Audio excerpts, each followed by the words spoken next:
This episode may contain content of a graphic nature. Listener discretion is advised. Hi, everybody, and welcome back. I'm Nikki. And I'm Mariah. Thanks for joining us on another episode of Body to Burial. Okay, this is something we can do with cremated ashes that I really think you're going to want to sign up for. I could see you really getting into this one. I know what you're going to say. Can you feel it? Yeah, I can. Because I've talked about it a lot. We finally got it. We've got diamonds. Oh, love it.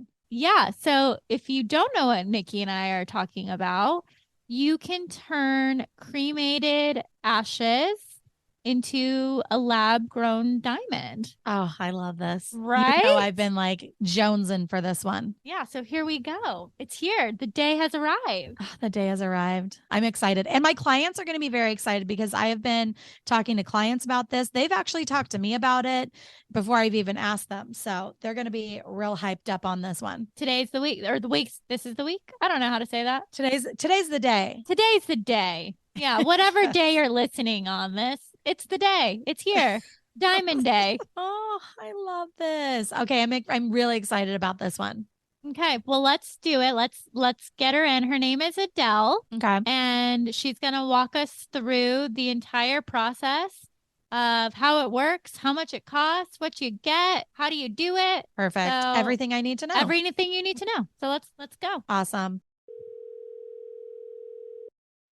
Hi, how you doing? Hey, Adelle. How's it going? Good. Very good. Good. Is now still a good time to chat? It is, yes. Well, Adelle, thank you again for taking the time. Let's just jump into it. Okay. So I have so many questions about this process. I had stalked your website before our phone call.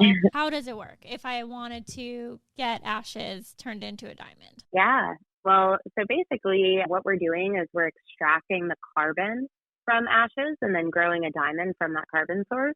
We can do it from ashes or hair, or in the case of a pet, if we're doing it from ashes, we only need a pretty small amount.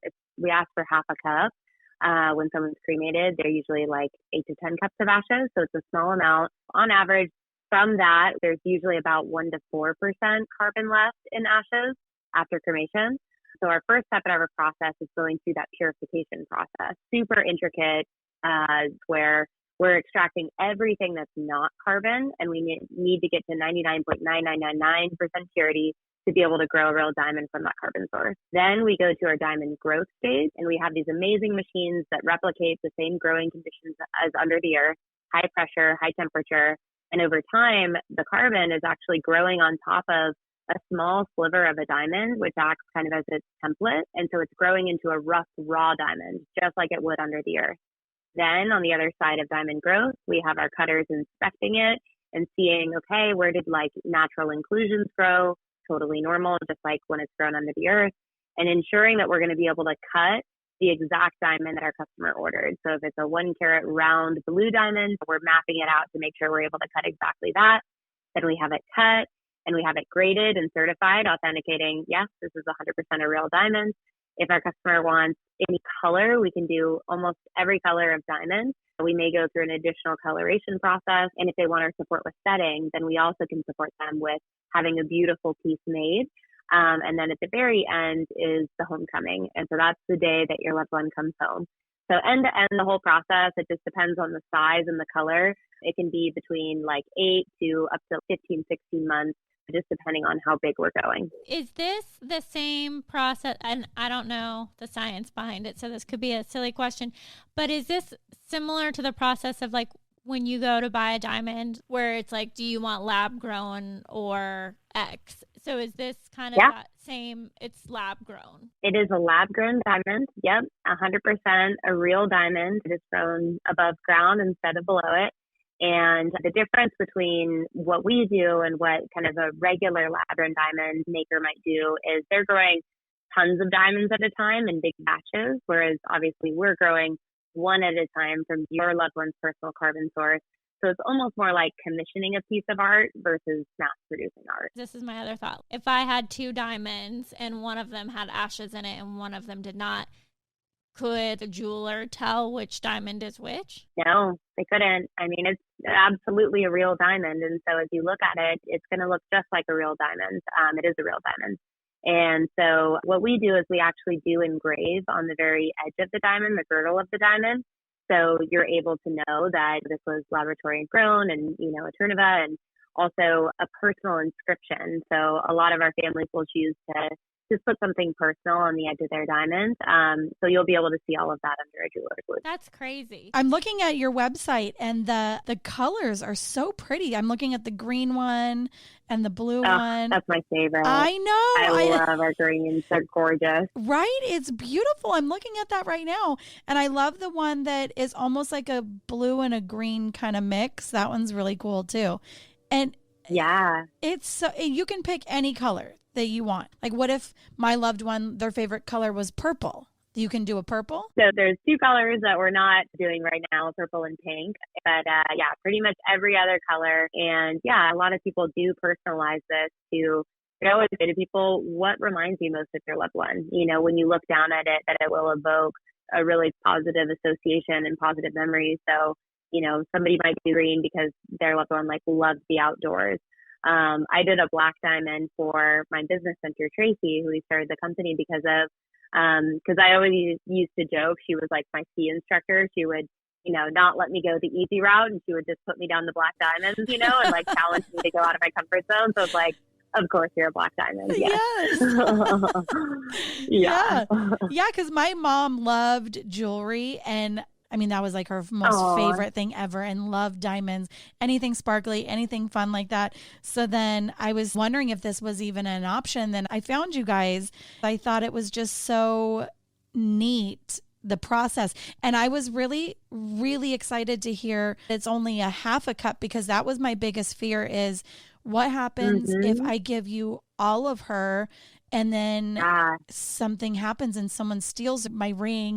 That was like my biggest fear, is like, what if I lose her? And then now all of her ashes are gone. I don't know if that makes sense, but that was my my gosh, it totally makes sense. And that's so many people's initial concern. And so as we go through the process, we actually extract more carbon than what we need for the initial diamond growth. So that way we always have a storage safe reserve for our customer. And God forbid a diamond ever is lost or stolen, we encourage people to always insure. That way they can come back and we can grow them another diamond. And we also see people coming back and being like, my dad passed and I actually want my mom and dad to get to be together in a diamond. So we can support that too. Yeah, I was already thinking about a tennis bracelet with my dogs. Oh my gosh. Yes, exactly. We have a lot of customers that do that. Yeah. Right? Because I have their ashes and I'm like, okay, well, I've already got 3 just chilling here right now. So that would be a nice little start of a bracelet. Right? Yeah. It's so true. And the dogs, do you need the same, just a half a cup? Half a cup. Yeah. Or fur. We can do it from kind of I always say a healthy handful. So, just what can kind of fit in your palm. And we can get a lot of carbon out of hair or fur too. Really? God, that is so interesting to me. What makes the color? How do you add the color? So different colors are created depending on elements that are in them. So a clear diamond is just 100% carbon. A blue diamond has a little bit of boron in it. A yellow diamond has a little bit of nitrogen in it. And then we can actually take a yellow diamond and through a coloration process, turn it into a number of different colors. So red, black, green, they actually all start originally as yellow, and you're kind of changing the crystalline structure through an irradiation process, and that's turning it into an optically different color, which is really interesting. That half a cup, that could be, what's the biggest carat that you can get with? That's what it's called, right? A carat? Yep. Okay. Larger size. Yeah. So, I mean, it's not really based on the amount of material. Like what we extract from half a cup of ashes is more than enough for 5 to 6 diamonds. It's really our technology and our science. It does get more and more difficult. The bigger the diamond is, the higher odds of having some inclusions in there. And so oftentimes at our largest sizes, we can go up to a 3 carat right now. We might be growing a couple diamonds, a couple rough diamonds to really get the one that's clear enough to be able to cut that size from. So our customers know that going in. And if we actually grow an additional diamond, they get to have that rough diamond as well. So it ends up being a win on the other side. But yeah, we can go up to 3 carats. So interesting. It's very sciencey. It is and it isn't. So I think what's interesting about Eterneva, and like when we initially started, we got into this a little bit by chance, honestly. So as I mentioned, my business mentor, Tracy, we were initially starting a regular lab grown diamond company and building a consumer brand for just lab grown. And that was around the time that Tracy got sick. And I was one of the people taking care of Tracy as she was dying. And we were really close. Like she was a second mom to me. And those of us that were caring for her, like that was kind of all of us. It's just like she had shown up in our life in a way nobody had ever come close to. And so we were like, man, like we really owe it to her to ensure that her legacy continues because she didn't have any next of kin. She wasn't married, didn't have kids. And so it was the diamond scientist that mentioned this process to me offhand, just like talking about it as an application for lab grown diamond technology, and it blew me away. And I was like, oh my God, I'm going to do this for Tracy, no doubt. And I went to go start the process actually with a different company. And honestly, it was just really off-putting. Like they didn't ask who this was for or what her relationship to me was. And it was super transactional. And it just didn't feel good to be parting with my loved one for a protracted period of time and giving her away to a company where she was kind of just a number. And, also wanting to understand like, okay, how do I know her assets go into the diamond and how do you kind of provide that transparency around the process? And they were very black box about it. It was like, send us money and we'll FedEx you a diamond. And so that was really what initially got us like wanting to do this or looking into it, is I was like, man, like I'm now so attached to the idea of having a diamond for Tracy, but I just don't really feel good about, the companies that are out there, well, why don't we see if we can't figure this out? And, that was very idealistic at the time looking back now, because it was a very difficult process to set up and to really get right. But we did. And, I think that that's a really big part of who we are today, is just, it gets to be personal. We get to know every single loved one out the gate. Our team speaks with every family and learns all about their loved one. And we have photos of them. We put them up in our office, in our systems. Anybody that ever engages with the customer, whether that's like them communicating or behind the scenes, our scientists, our lab technicians, they see the photo of every one of our loved ones. They know their story. We've shared their story internally. As we go through the process at the close of major milestones, we actually share different updates, so videos and pictures. And then along the way, we're just in communication, and we really want to be building a relationship and supporting the family. We're aware, like we're parallel processing with somebody's grief. And so we want to be a supportive outlet and value added and helping them feel like they have a place that they can come and talk about their loved one and celebrate them. And you'll be on our Instagram or TikTok. We tell so many of our customers' stories, and we're always looking for ways, how can we add more value? So I always talk to my team, like, we're not just a product, we're really an experience for people. And our mission is to support more people in finding meaning in the wake of loss and accessing kind of that sixth optional stage of grief, which is making meaning. I think as a person who has lost someone that would love this whole process, that would mean anything to the person that is going through it. The pictures alone would be exciting. Right? Oh my God. Yeah. When you're saying that, I'm like, you feel like you're part of the process, and it is hard. I have toyed with that with my mom. You want it to go in hands that are going to be comforting and loving to your person as much as you 100%. Care about them. So that is a 100%. Really good feeling. That makes me feel good. Yeah, it's so true. Yeah, it's so true. And that's something that is just like, no matter what, like that's just who we are and our DNA as a company. We actually say it's one of kind of our uniques, is, excuse my word language, but people who give a shit, who are like genuinely invested and care a lot. And like, we'll go to the end of the earth for our customers and their family, like always, no matter what.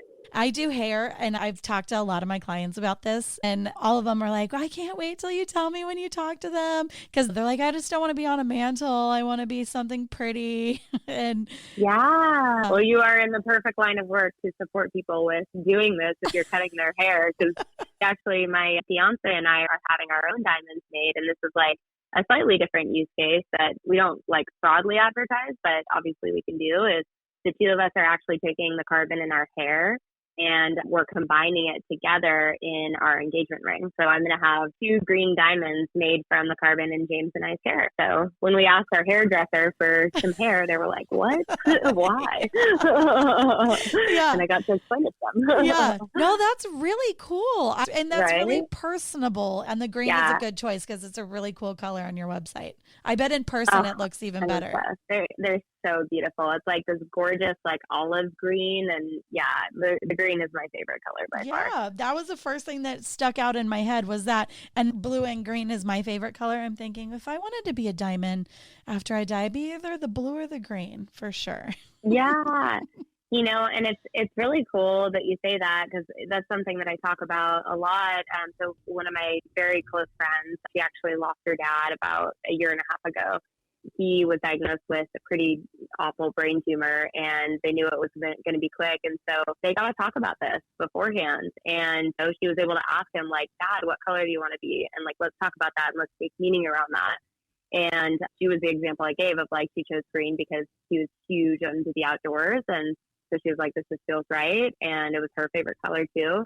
But just the fact that she got to talk to her dad about it and they were able to have a plan around it, it just meant so much to her, knowing that he got to know before he passed away. Oh, and also he just got so emotional too. Like, she told him, like, "Hey, I want to do this for you." And he's like, "You would do that for me?" And he just started crying because it's such an acknowledgement, I think, of who you've been for somebody that they would want to do this for you.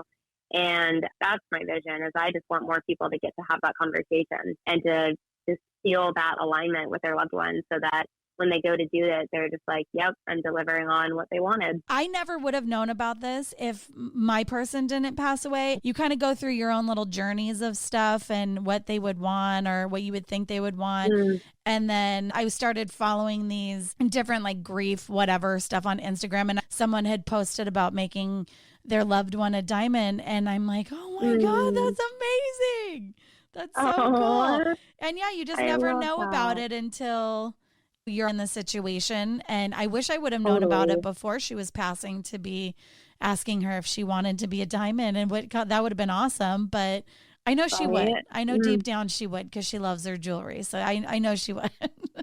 I feel like, yeah. Right? And in my experience, anybody that does learn that somebody wants to do that for them, it's like, wait, what? Because you're not going to do this for everybody in your life. I think there's a handful of people, like you can probably count on your hand who your diamonds are, and the common denominator, like we always say, our tagline is remember remarkably, because every diamond that we make, the person behind it, their story, you're just like, man, that was an amazing person or pet. You learn so much about what really matters in life by hearing about these people. And so I am very confident your mom is definitely a diamond. And she probably has earned a diamond. Right? So. She has earned a diamond. And even when someone passes years and years and generations, their jewelry gets passed down. Like that's one thing that always goes to people is jewelry. And I love how it's all kind of tied together. It's really interesting and really neat to me. I feel that so much. I mean, that to me, the diamond isn't for everybody, and that's totally okay. But as I think about a world where we're becoming massively increasingly cremation based in the United States,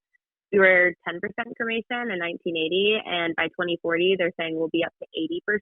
With majority of people cremating now, it means that your ashes typically sit in an urn, like in a family home, and then unfortunately, they don't make it past the next generation because it's like nobody really wants to inherit an urn full of ashes and carry that around, especially if they're moving, et cetera. And so somebody usually, they'll get released, they'll go spread their ashes somewhere or kind of forgotten about. And what I appreciate about the diamond is that it does ensure somebody's legacy is going to stay alive because you're not going to throw a diamond away. You're going to pass that down for sure. And it's just going to preserve somebody's story, I think, in a really impactful way. My husband's like, what are you going to do with all these dogs? I'm like, I don't know. They're just hanging out here for now. But if I could turn them into something beautiful where I can look down at my wrist or as a necklace, and when you look at it, you're instantly going to remember and you think of them. That's the thing. 100%. As somebody that has 2 diamonds, I have one for my grandma who I have as a necklace, and then Tracy, I engage with them on a daily basis. And I think that's so special and meaningful to me is like whenever I'm typing or I'm driving, like I just have a moment with Tracy and it's like the sun hits her diamond and she kind of sparkles up. And I know for sure I think about them both way more than I would have if I just had an urn kind of collecting dust in the back of my closet. And it also means that they get to be there on really significant days. We see a lot of our customers doing this so their loved one can be with them on their wedding day, or so that whenever they go on family vacations, they're going with them. Yeah, they're in, because I always joke around with my husband and I'm like, if you die, I'm going to cremate you and put you in a backpack and take you on vacations with me and stuff like that. Yeah, But now you don't literally. need a Yeah. backpack. You could just put them in a diamond and they can just go with you all the time, every Yes, day. much cleaner, simpler. Yes, much Yeah. less likely to get taken by TSA. Right? Exactly. Yeah. Right? Mariah's dream is always to be a little scattered at Disneyland. And now you can Oh get, yeah, of Mariah, course. you could get a little baby diamond and you can put it in the bushes. There you go. No joke. I had somebody say that where they were like, I'm going to have a diamond made so that I can go on It's a Small World and throw my diamond into one of the treasure chests and then nobody will find it. And I was like, that is hilarious and See? awesome. That's Mariah. You'll always be there. We're always trying to find the workaround to how to stay in Disney, so that might just be it. That's a pretty good one. I don't know the appropriate way to phrase this, but is there a shelf life for the ashes? If I had someone that died 15 years ago, are their ashes still viable for this process? Oh, yeah, absolutely. Yeah, no shelf life on ashes. You can do this at any point. One of my favorite early customers, she did this for her son Jordan, who she had lost 20 years ago. And she heard about us and she's like, oh my God, I'm doing this. And she did a diamond. It was just so cool because she was able to talk about Jordan like 20 years later. And so 100% that's possible. I know you've mentioned it could be hair as well. So how much of that would you need? Yeah, I usually say like a healthy handful. So, if you're able to kind of like compact it into the palm of your hand. And our team also can support with like kind of if our families send us a photo, we can tell them, okay, that looks like enough, or maybe a little bit more. But especially if you're getting a haircut, and like no harm in just sweeping up all of the hair that was cut so that you've got more than enough. Is the hair kind of the same deal as like the ashes? Like there's no shelf life on it? Because like I know my mom was one of those people who like kept our baby hair and like hair from our first haircut and stuff. So yeah, like people that have that sort of thing, still viable? Yep. Okay. Still viable. Still got carbon. Yep. Love it. Okay. And then the kit. I was looking at the website. So you sign up, you get a kit. Could you explain to us what's in the kit, how the kit works? Yeah, totally. So basically, our welcome kit has everything that you need to package up the half a cup of ashes or hair and to be able to send back to us, and also to select your diamond. So we put a number of different cubic zirconia sizes in there so you can see what those sizes like actually look like in real life, get a sense of what size you want to be going for. We've got some different material in there that you can kind of see what different like colors look like. And it's very special and personal as well. Because typically our customer will have spoken with somebody on our team in advance, and then they'll get a really beautiful video message from our team in that welcome kit. So it's a really nice, like, just kind of personal touch point that symbolizes the start of the journey. And then we have pre-labeled packaging that you can easily put the ashes into the container and return the welcome kit to us. And we're off to starting the journey together. What about cost? How much does this cost? Yeah, so cost is basically going to be driven by the size of the diamond and the color of the diamond. Different colors are a bit more difficult to create than others. And obviously, as it gets bigger, it's more expensive. We see most people usually opting for like around 7,000 to 8,000, getting kind of a bigger, size diamond as part of that.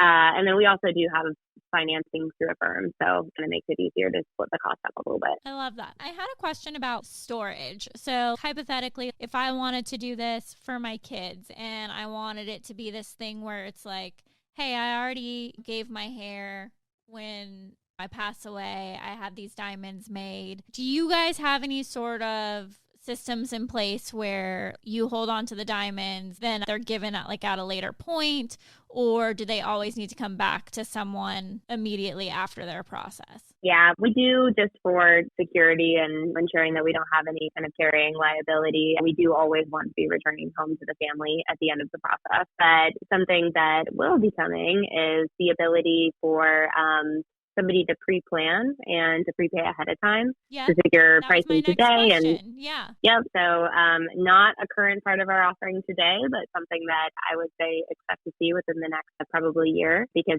we get asked that a lot of people just wanting to make those arrangements ahead of time. So we just want to make that easier for them. Yeah, because I feel like it's such a neat keepsake for your kids or yourself. And I feel like if I wanted to do it, I wouldn't want my kids to pay for the cost. So I would want to be like, hey, I have this already arranged, prepaid, like, here you go. Yeah, 100% with you there. Totally. I have a quick question. So you have the diamond, then I have to go to a jeweler to get the setting if I want to have it in a ring or in a necklace or a bracelet or anything like that? Or do you guys do that too? Yep, we do that. So we support our families, and majority of customers work with us. And then if they had a specific jeweler in mind, it's always the one that they work with. No problem. They don't need to go through us, but majority of our customers get our support with setting. So they can pick, here are a number of different examples of what other people have done. Oh, I love that one. I'm going to do that one. Or if they wanted to completely custom design something. And, it is a really cool opportunity to just design a piece that has really cool storytelling to it. I actually had a friend who did this for her daughter, and the two of them used to go antiquing. And so she was like, I definitely need to have Katie's diamond in like an antique ring. And she also loved the ocean. And so she's like, let's kind of incorporate a wave element into the design. And so there's little details like that when shared with our jeweler, they can help design something that just has like little kind of storytelling details that are personal to you and your loved one. Yeah, because I love anything antique, and people have their own settings. My mom she would die if I turned her into, what is that one that's like the teardrop? I can't remember the name of that one, but a marquee? There we go. Or Yeah, a marquee. A marquee. Mm-hmm. She hated marquees, and I only like square. And I'm like, if you turn me into oval, I'm going to be annoyed. So like you, you could pick what your person is, and if you know them that well, and I think that's pretty neat. We've had actually one of my favorite settings I saw recently was they did an infinity sign as the ring itself with a diamond kind of like offset to the side. And then as part of the infinity symbol was actually their heartbeat. So it was like their heartbeat was a part of the infinity. I love so cool. that. See, it's just, that's so beautiful. You can just do so much personalization with, and I would feel much happier because my mom's in an urn and she's at the house, and and when I see it, I get and this doesn't sound bad, but I just get a little bit sad. You're like, oh, it's an urn and she's in there. But if I picture her as a diamond, it kind of makes me smile and it makes me a little more happy, You just hit on something that was like a big, fascinating outcome of, we had Baylor University as a really great grief program, and they were really interested by this. And they're like, what does it do for somebody to have what they call an anchor object? And so it's something that is kind of the physical portable memorial that you kind of anchor emotion and association to. And so they were studying our customers, and that was like one of the big insights that they heard from a lot of people, was that whenever they looked at the ashes, it reminded them of their loved one's death. And it was like a marker of loss. And then when they go through kind of a process, and especially getting to witness the transformation, it helped them integrate better, because what they ended up finding on the other side was the diamonds represented an association to life and to spirit and to like the bright kind of vibrant person that they were. And so getting to watch that transformation occur from like a marker of death to a rebirth, if you will, help people integrate better, basically. I mean, it does. Just even talking about it makes my soul feel better. Yeah, it does. It's a little happier than just a sad urn, right? With them. Yeah. It's a lot prettier. Yeah. It is. I know. Nothing against urns. They definitely add value, and you want your person to just feel like them. Yeah. We were bright, vibrant, beautiful humans in this life. And, I want more people to get to be talked about and remembered that way. And just the conversation piece too. I think that's what's really cool. It's like you watch how people share this with everybody that they know as they're going through the process. They're sharing their updates with all their friends and their family. And then, of course, when they get the diamond, everybody's like, oh my God, let me see, da, da, da. And I think in a culture where we're really weird about grief, and a lot of people clam up, shut down, avoid, and just like don't talk about your person. To have something that is like kind of a bit like 1 degree more removed from the loss and is more uplifting, and people can comfortably engage with it. And so it just gives like the opportunity for the person experiencing grief to get to talk about their loved one a lot more, you know, and to share them with people. And I think that is really important and cathartic, just in general, to get to talk about them more. I think so too. I'm even telling my clients about it and I haven't even gotten it done yet. You know, Aww, and everybody's all that. like all excited about it. And it's interesting to hear that other people have thought about it and they're like, I didn't even know this was a thing. You know, you hear it somewhere, but you don't really research it or think about it too much until the time comes. But yeah, a lot more people are talking about it. And that's probably how you guys get your business, is through word of mouth and social media, I would assume, right? Big time. Yep, exactly. Is a lot of it is word of mouth for sure. And actually, you know, what's interesting is we have a really big presence on TikTok. And I think what we see there is the younger generation embraces this because they just have such a different relationship with death, and they're way more like open to it and willing to talk about it. And so they often are kind of the influencing factor to their parents. So they'll be like, like, what are we doing with Dad's urn? You know, like, let's do something. Let's make a diamond. Let's be a part of this as a family.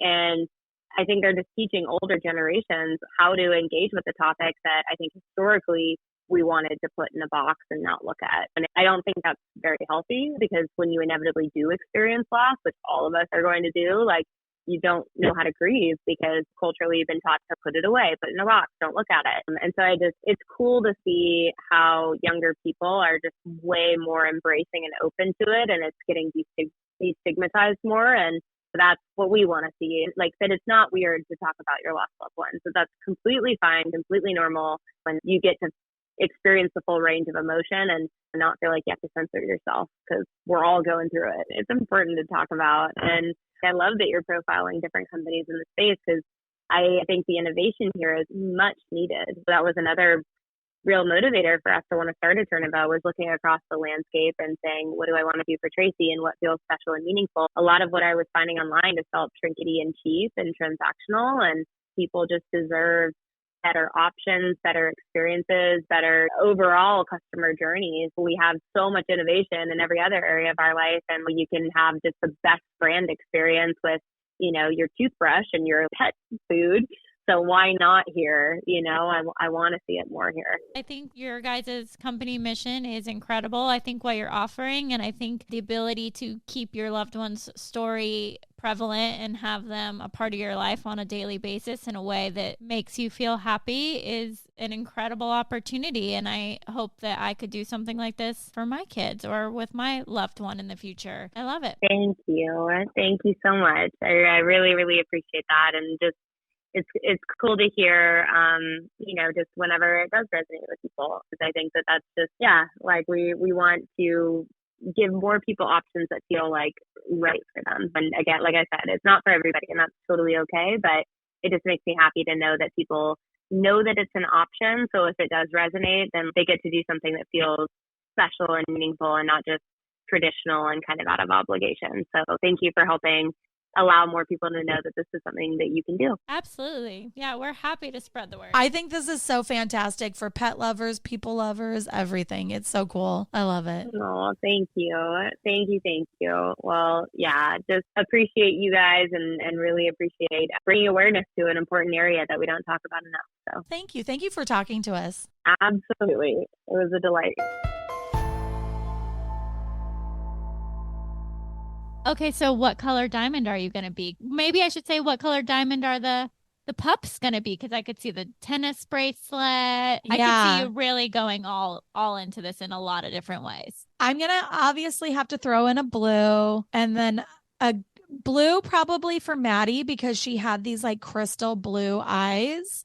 And then Maverick had this like black heart above his ear he was all white with like little black spots, not like a Dalmatian, but like a few black spots. But he had one that looked like the shape of a heart on his ear to his skull. So obviously he's going to have to be black.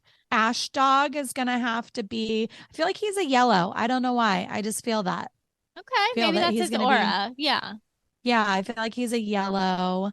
Scrappy is, I feel like he's a green. Norman is a red for sure. And Maggie was all black, but she can't be black, but I would love her to be purple if she could. Oh, I like So, it. I like yeah. it. Yeah. So that's my lineup. That's a beautiful tennis bracelet. I don't Isn't know it? how Ryan's gonna afford it, but that seems like the perfect gift. I mean, honestly, though, Uh-huh. I like it. I loved it. I thought that was so neat. I'm telling you, like, I feel like if you can look down at a diamond, it makes your soul happy. Even talking about it and talking about my tennis bracelet in my head makes me think of every single dog, you know? And you feel peace and warmness. Yes. No, I loved it. Yeah, I mean, I think it's great. I think that it's also super cool that it's not a ton of ash, right? So you can still go do Yes. any other things that you wanted to do or Yes. scatter those wherever that person wanted, but you can create this thing that, like, I would love to be like a ring for my daughter or a necklace, you know, or whatever. I think that that's super cool. She might think it's creepy. I don't know. But I think it's cool. I think it's a really neat way to like keep that person with you. Yes. It was very cool. Certainly something that I had heard about, but wasn't sure that it was actually something that was real or that you could really do. So nice to have the facts about it. And we will put the company website in the show notes. So if you're interested in getting some more information or figuring out how to set this up for yourself, even, you can reach out to Adelle and she can walk you through the process and get you a kit so that you can take a look at everything and pick a carat. So, like, how fun is that? You like get a box of fake diamonds to pick your carat. Like, oh, I know. love it. Well, that'll be in the show notes, everybody, if you're interested in checking that out. And yeah, I don't know. I don't have anything else to say except this was super informative and I'm happy to have gone on the journey with you. Until next week. Let's see what we got next one. Yeah, I don't know. I don't know where we're going. We'll have to see what comes up. Okay. All right. Thank you so much for listening and supporting us. We do encourage you to follow us at Instagram at Body to Burial. Hit us up on Twitter at Body to Burial. And you guessed it, you can send us an email to hello@bodytoburial.com. If you have any guest suggestions, just let us know. Please hit the subscribe button or follow button on whatever app you are listening to. Thanks so much, guys. See you next time.